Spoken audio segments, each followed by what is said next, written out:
দর্শক খেয়াল করেন, তারেক রহমান বাংলাদেশে আসার ঘোষণা দেওয়ার সাথে সাথে রাজনৈতিক অঙ্গনে একটি ঐক্যের সুর ধ্বনিত হচ্ছে।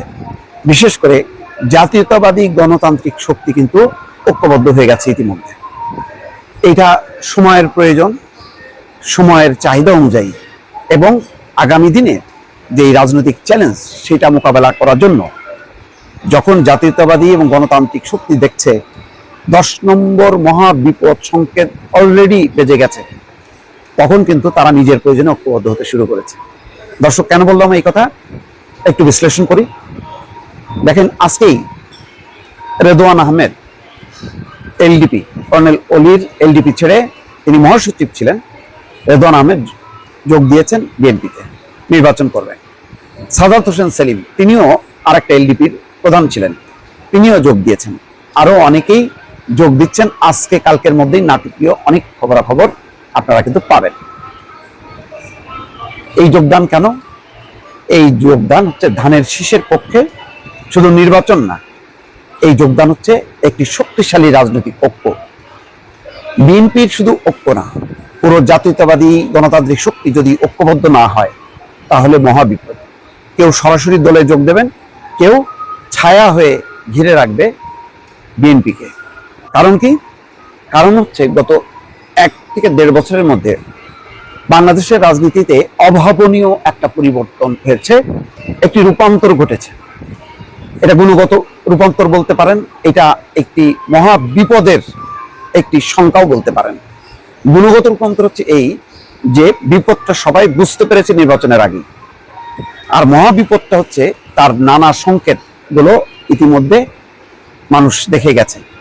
যে মততন্ত্রের হাত থেকে বাংলাদেশকে বাঁচাতে হবে, মততন্ত্রের হাত থেকে দেশের নিরাপত্তা নিশ্চিত করতে হবে, মততন্ত্রের হাত থেকে গণতান্ত্রিক রাজনৈতিক প্রতিষ্ঠানগুলোকে রক্ষা করতে হবে, গণমাধ্যমের স্বাধীনতা নিশ্চিত করতে হবে।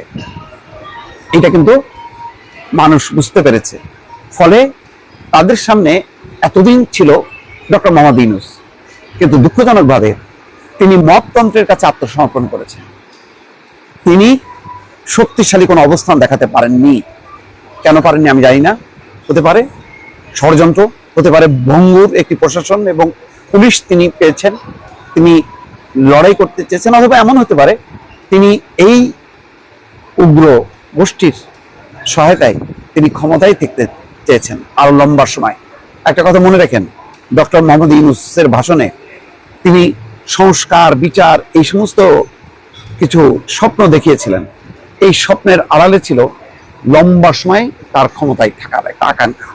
এইভাবে এই কারণে দেখবেন যে শুধুমাত্র সংবিধানের 106 রেফারেন্স নিয়ে তিনি ক্ষমতায় আছেন। তিনি জানেন এই ক্ষমতাটা খুবই অস্থায়ী, এই ক্ষমতাটা কোনোভাবেই এক ধরনের বৈধতা আছে, অভ্যুত্থানের বৈধতা, কিন্তু অভ্যুত্থানের বৈধতার একটা সময় থাকে, 3 মাস, 6 মাস, 1 বছর, তার বেশি না।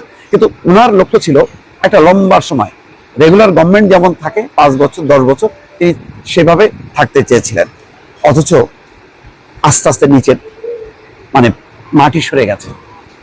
যার উপর ভরসা ছিল তরুণ নেতারা, তারা ক্ষমতার অংশীদার হয়ে মোটামুটি সেই ডক্টর ইউনূসের স্বপ্নের 12টা বাজায় দিচ্ছে।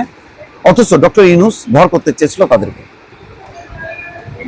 একের পর এক ভুল রাজনৈতিক সিদ্ধান্ত, আইন শৃঙ্খলা পরিস্থিতির ব্যাপক অধপতন এবং উচ্চাকাঙ্ক্ষা, সব মিলায় বাংলাদেশের মানুষ একটা অস্থির সময় পার করছে। বিশেষ করে সাম্প্রতিক সময় যে কয়েকটি লঙ্কাকাণ্ড ঘটে গেল, তারপর আর কোনো গণতান্ত্রিক শাসন ব্যবস্থা বাংলাদেশ ফিরবে তার কোনো আলামত পাওয়া যাচ্ছিল না। এর মধ্যে কয়েকটা ছাত্র সংসদ নির্বাচন হওয়ার পর পরিস্থিতি উন্নতির বদলে আরো অবনতি হলো। তারা এই সংগঠনগুলোকে রাজনৈতিক শক্তি হিসেবে ব্যবহার করতে থাকলো। রাকসুর নির্বাচিত সংসদের একেবারে পুরো বিশ্ববিদ্যালয় একটা সন্ত্রাসী কর্মকাণ্ড। ঢাকা বিশ্ববিদ্যালয়ের ডাকসুর নেতারা শাহবাগে বক্তৃতা দেয়, তার অদূরে উঠতে থাকে প্রথম আলো, ডেইলি স্টার। চারিদিক থেকে ধ্বনি দেওয়া হচ্ছে ফ্যাসিবাদের আস্তানা, ভারতীয় আধিপত্যবাদের আস্তানা, আওয়ামী লীগের আস্তানা, ধ্বংস করো, পুড়িয়ে দাও, জ্বালিয়ে দাও।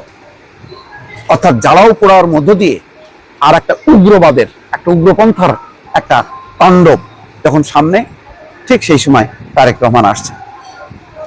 ফলে তারেক রহমানকে ঘিরে গণতান্ত্রিক এবং জাতীয়তাবাদী শক্তির আর কি কোনো ঐক্য আছে? দেখান আমাকে, মানুষের অপশন কোথায়? আপনি বলতে পারেন আমি বিএনপির পক্ষে বলছি। আচ্ছা, আমি অন্যের পক্ষে যে বলবো, আমাকে যুক্তি দিয়ে বোঝান তো। গত 1-1.5 বছরে তারা কি করলো? তারা কি সেই নেতৃত্ব গড়ে তুলতে পারলো যে জনগণ ঐক্যবদ্ধ হবে? বলেন।